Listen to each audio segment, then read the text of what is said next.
just start out with, whenever you travel, think about everybody there is helping you get where you need to go. It's a system. We live within a system. It's not just that you are the person traveling. It's the person handling your bag that makes sure it gets on the plane. It's the person that actually opens the door for you. They're all really important. So I would just recognize them and make sure that you say please and thank you to them, or at least smile at them. So I'm going to give you a quick demonstration on packing when you go on a trip like this, because like I said, some of you, I believe, travel and fly a lot. Some of you may have never done that. So this is packing 101. You are going to be able to go to the through security and get on a plane, and in almost every domestic flight that you will have, you will be allowed two things. You will be allowed some sort of bag, which this is kind of a large, I kind of cheat on that, and then this is your carry-on luggage, okay? You can't show up with a purse and a bag and luggage. They will say, no, that's not applicable. So you'll have to figure out how to take the purse or whatever's in here and put it into the bag or switch that out. So that's the first thing. Two pieces, okay? Second thing is, you will be traveling with two pieces of critical things. One is an ID, some sort of government-issued photo ID. Don't leave this at home or you're not going to get on the plane. I've come close before. Trust me, it's a very painful experience. Second thing you're going to get is you're going to get a boarding pass. You're going to print this out at home. It might be a full sheet of paper if you're printing it. This one I got at the kiosk on my last trip, and a couple of these. So this has your flight information. These are two critical pieces of information. What I usually do is I find a zippered pocket in my jacket, and these things live inside a zippered pocket where I never lose them, okay?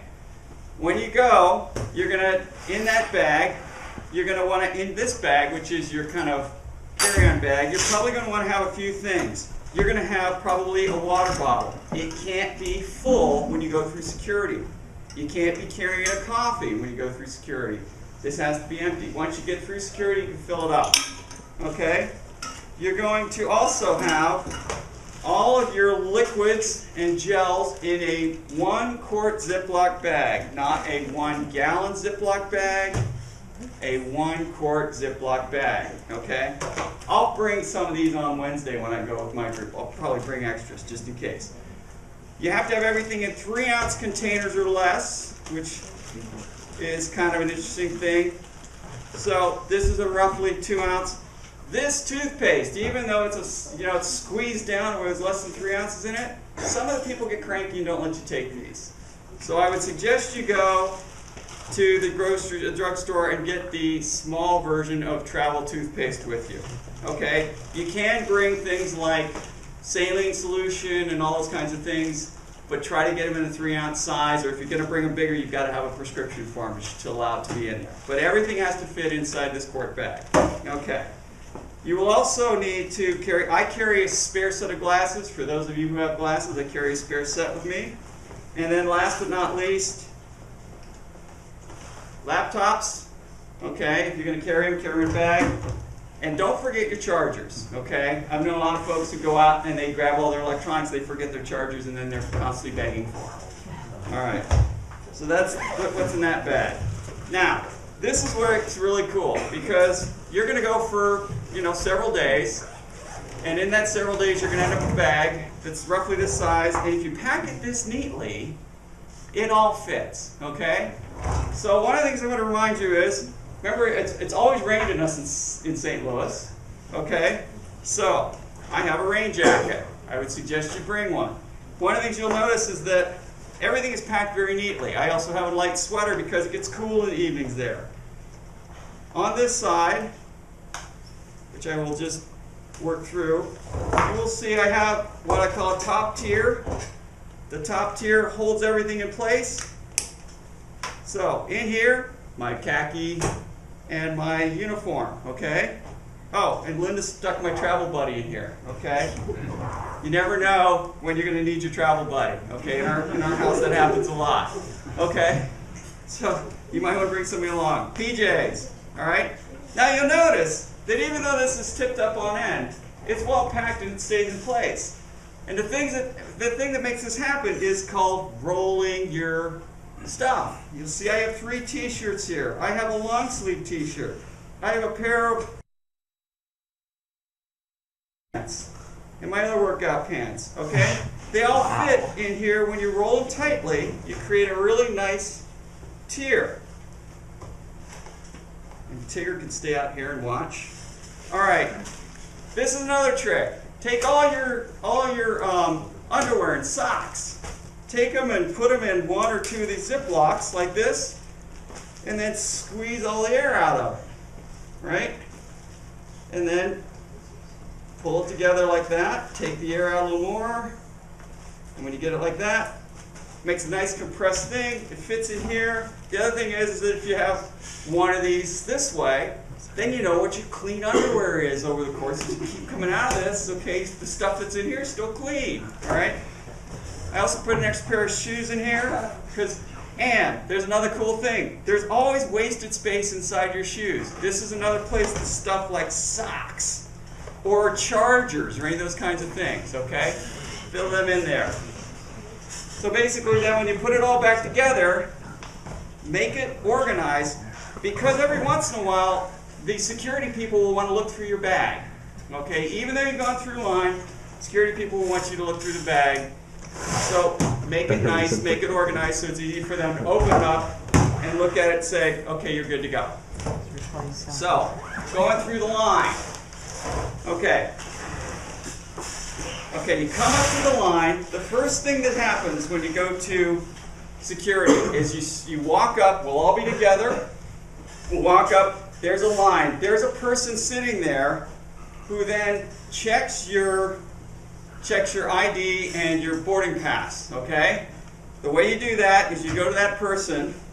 You don't have to take anything off at this point yet, but you go to that person and you put your ID with your boarding pass, you put them in the right order, you look the person in the eye and say good morning, and you smile at them, you hand them this stuff. They will check it, they'll look at you, they'll check it again, they'll run a light over it, and they'll say okay. You'll go through that. Then you'll go to the line where you're going to actually have your bag scanned and you're going to be scanned. So you're going to come into that line and you're going to have this like this. So you're going to come in there. First thing you're going to do is you're going to get a couple of those trays. They have these plastic bins. You're going to pull this Ziploc bag out. You're going to put it in there. Okay? You're going to pull your laptop out. You're going to put that in there. Okay? Your jacket has to come off, okay? That goes in the bag. Your shoes have to come off. That goes in the bag.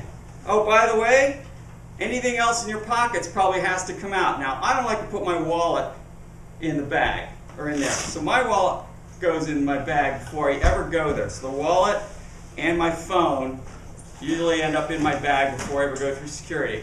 Oh, forgot I have a ID bracelet with metal.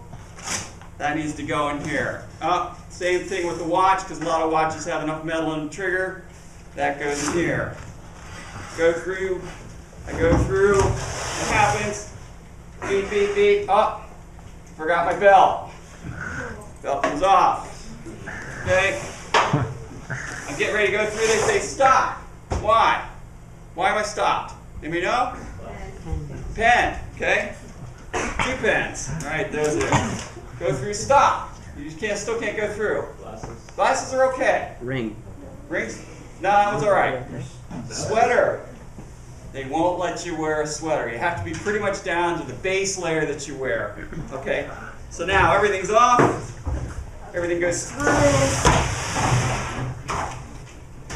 Here's the other end, and it looks like a bomb went off.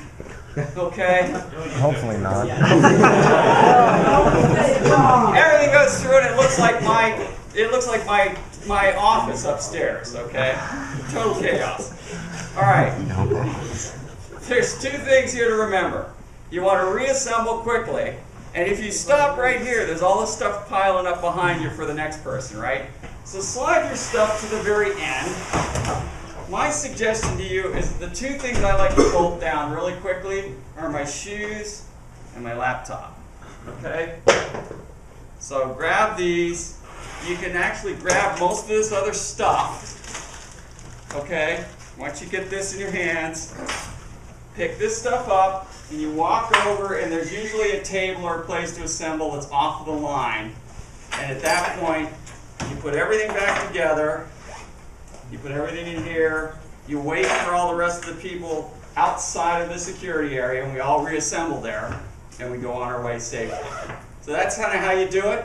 Remember rolling, stuffing things in your shoes, Ziploc bags for compressing things. Don't forget a spare sweater, maybe a ball cap and a rain jacket. And I always like to carry at least one pair of spare shoes just because, you know, if your shoes are wet or whatever, it's nice to have a dry pair of shoes to pack around it down there. 2 bags, and courtesy is your friend. So that's how you pack and get through everything. And we'll have a really good time together in St. Louis.